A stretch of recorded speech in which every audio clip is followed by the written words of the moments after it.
Within the realm of social media, there's a very famous word called meme, which those of us who are of this generation know exactly what it is. Those who are older, not like me, but like some of you, have no idea, but it is an idiom, a meme, a joke, a prank, or a memorable piece of content, right? That goes viral on social media. The word meme is a concept, an idea or a situation that is replicated massively by the audience on social media. And there was a very famous one that became popular in 2010, 11 years ago, that said, "It had to be said and it was said." It always goes around, "It had to be said and it was said." Which is a way of stating truths that do not admit debate, that do not admit any discussion, but somehow, they provoke controversy. For example, an example that had to be said and was said was, Mexicans organized their own Gold Cup with CONCACAF so they wouldn't have to face Brazil or Argentina in the Copa America. It had to be said and was said. For example, I don't know if it's true, but I got it from somewhere, there must be something to it. Then in 2010, during the pandemic, another one became popular that says, "You're not ready for this conversation. You're not ready for this conversation." Quote, what has a similar meaning? It's a meme, it disqualifies opposing opinions, right? For example, real pupusas come from El Salvador and not from Honduras. But you're not ready for this conversation. Having said that, and knowing that today we might popularize a new meme, "You're not ready for the truth," I'm going to tell you what I think God told me to tell you. Are you ready? Yes or no? Very good.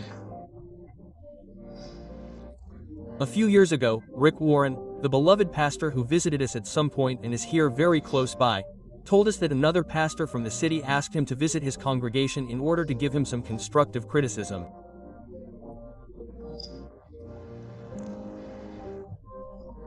He said, "I know you're a good strategist, a great leader, and I need you to tell us what we could improve to be more effective in our evangelizing mission." And Rick says that he gladly agreed, but not before asking him and making sure, "Are you sure you want feedback? Are you sure you want me to tell you what I think should change or improve in your congregation?" Quote. To which the other pastor replied, "Of course, that's why I'm inviting you. I don't want you to tell me everything." Quote. Because we need to improve, we need to grow. What better way for you to do that, since you have a thriving, growing church? So Rick arrived at his friend's church and began taking notes on every little thing he thought needed improvement or change.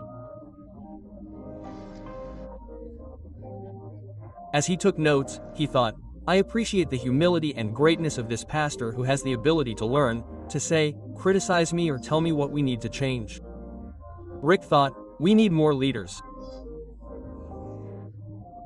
In the middle of the following week, as they had agreed, Warren emailed his colleague the list.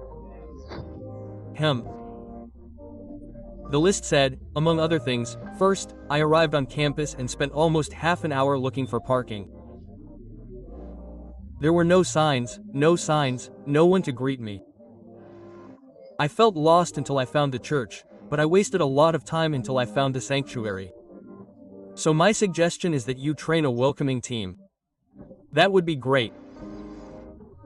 Second, when I entered the sanctuary, the musicians were rehearsing and trying out their instruments and tuning their guitars. My suggestion is that they arrive early and rehearse before the rest of the audience enters, because it seemed to me to be in very bad taste to have to watch the improvised rehearsal.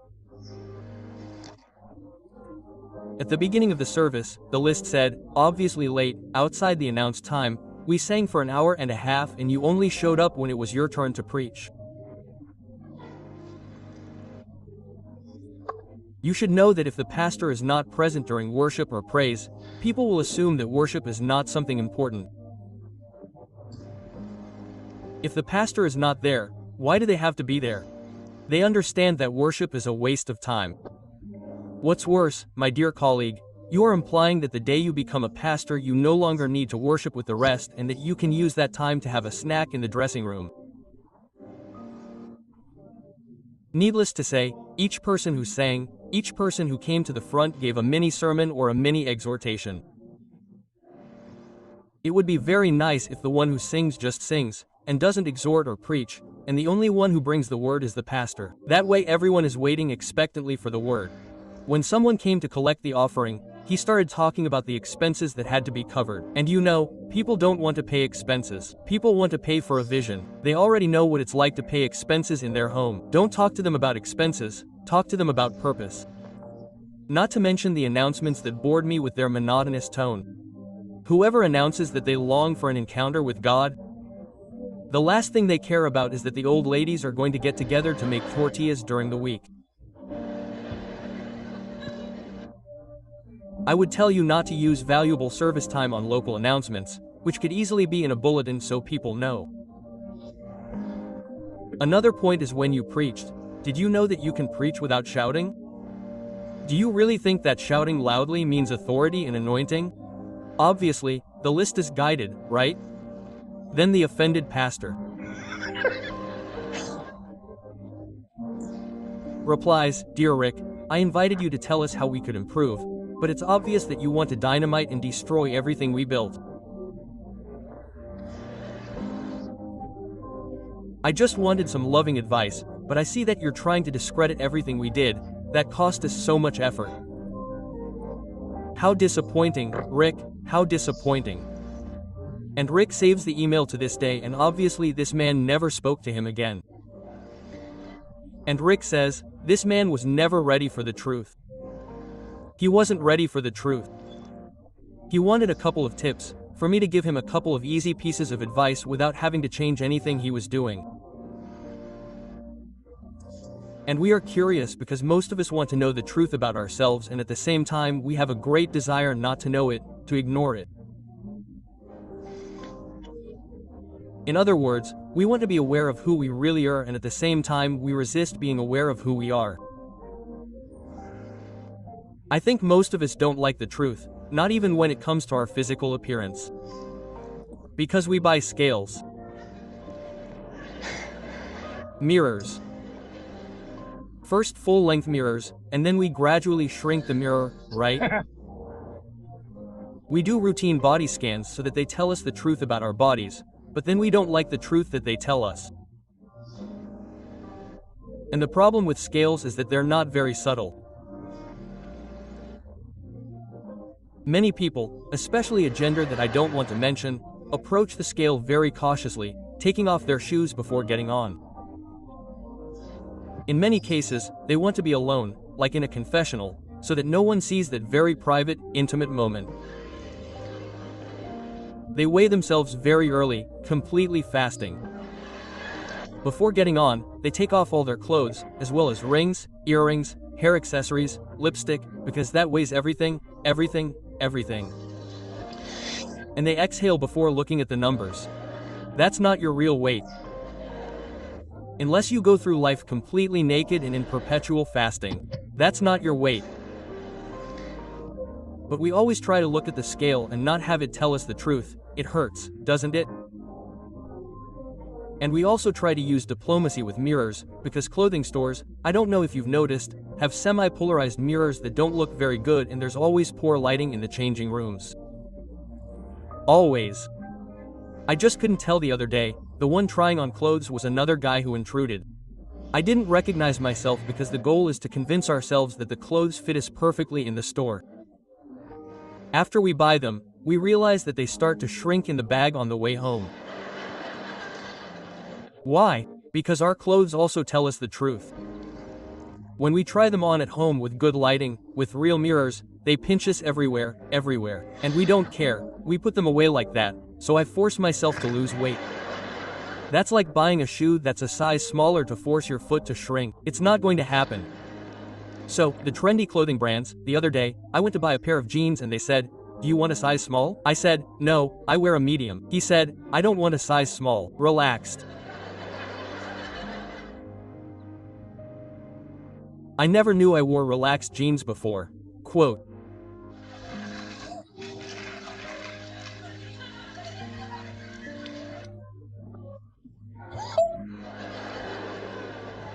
And he said, the idea is that the fabric is so flexible that someone could wear them 2 sizes bigger than the label says. I mean, and in fact, I did some research. There's a business called Small or Size 2, where all of the clothes, even the ones the size of a Cirque du Soleil tent, are labeled small.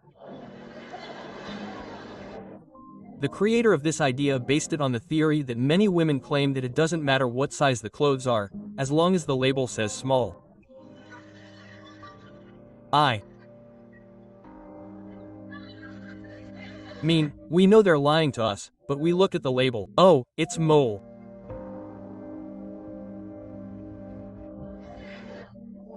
Scales and mirrors are honest instruments.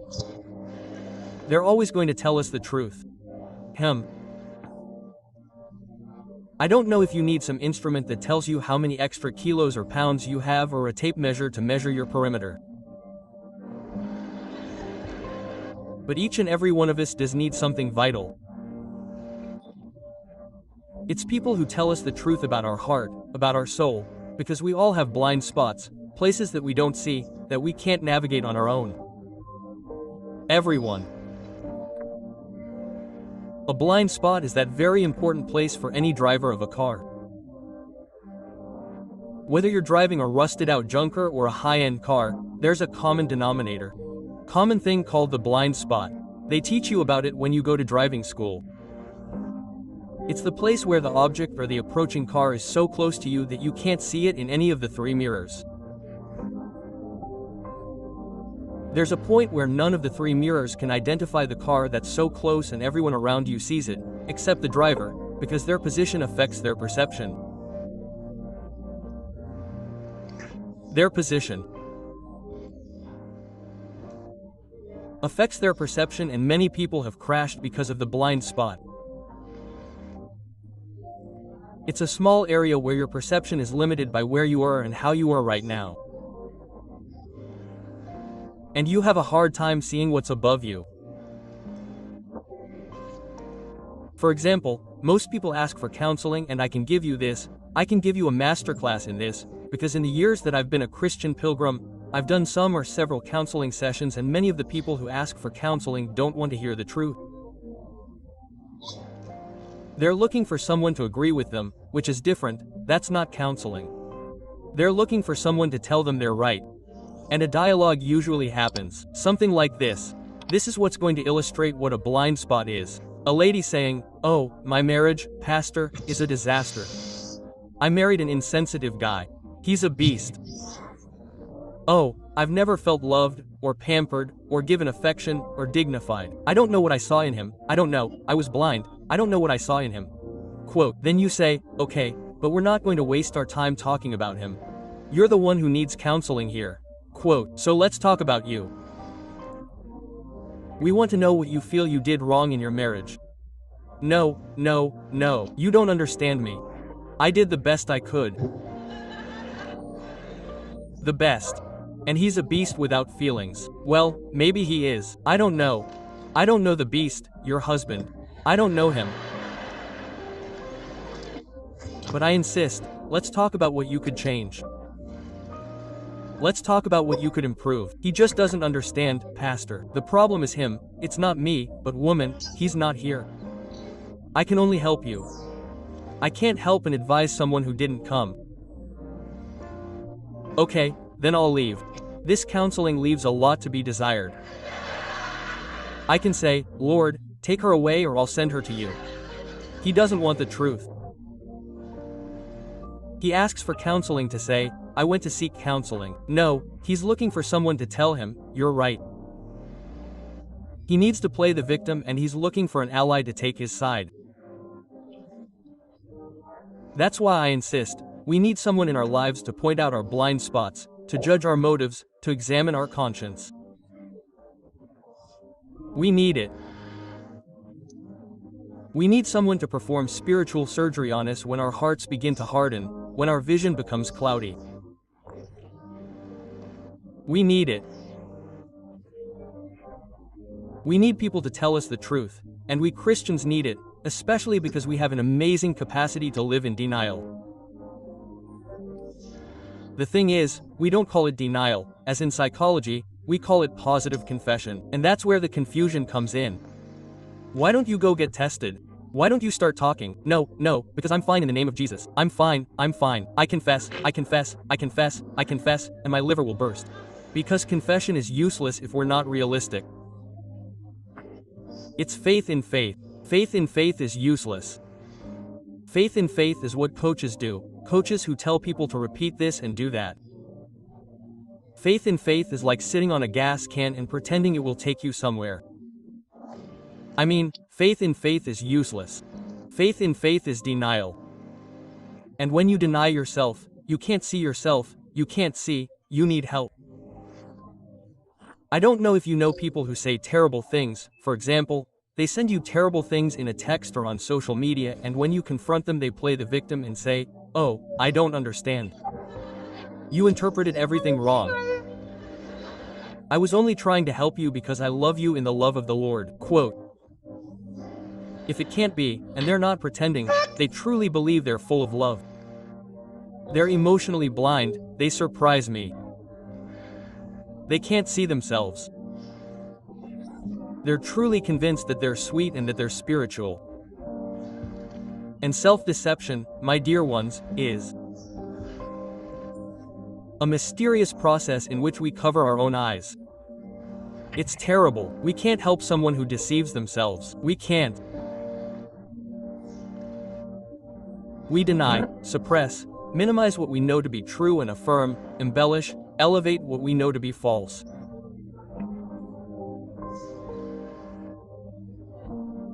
Then we begin to embellish ugly things, and what's even worse, we sell ourselves the embellished version. There's nothing more foolish than buying what someone else is selling, said an archer. Someone understood, it doesn't matter. Later they explained to them at home, and I'm not kidding, there's a whole field of social psychology called the study of cognitive dissonance, which is based on our ability to justify what we say or do in a way that matches who we think we are.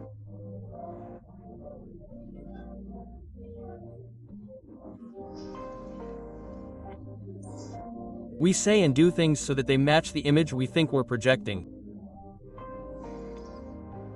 That's why they say there are 3 perspectives of ourselves: how others see us, how we really are, and how we think they see us. So, many people don't invite other people to tell them the truth for the same reason that we don't get on a scale. We are afraid of what we are going to discover. What if the truth about me is too painful? What if I can't bear the truth about myself? When I think about the fear of the truth, I think of one of the statements. There are 2 wonderful statements, both of which are polar opposites because they are different. One of them was said by the actor Jack Nicholson, which I mentioned a few Sundays ago in the movie A Few Good Men, where Tom Cruise plays a lawyer who is interrogating Nicholson's character, and Cruise pleads with him, saying, "All I want is the truth." To which Nicholson replies, "You can't handle the truth, you wouldn't even know what to do with it." They say that Nicholson made that up as we were filming, but it is an iconic phrase in cinema. And Jesus doesn't paint a different picture of this. He says, "You will know the truth, and the truth will set you free." Quote.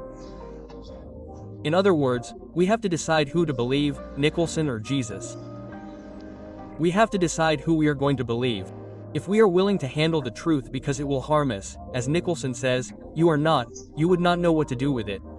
Or if we believe that the truth will truly set us free. And I tell you something, those who reject the truth about themselves, those who fail to see what needs to change, cannot tell the truth to others either. They lose that ability. That is why those who are emotionally blind are those who believe they have the right to despise and defame others. When you see someone on social media hurling all their dialectics at another servant, you will realize that they are someone who is emotionally blind with a lot of problems. Someone who says, "This is not sound doctrine." You go to their profile and discover that the guy is wearing ballet flats, this, that, smoking, drinking. He is blind, but he is a policeman for the sanctity of others. So, we need people to tell us the truth to help us grow in accepting reality. Yeah,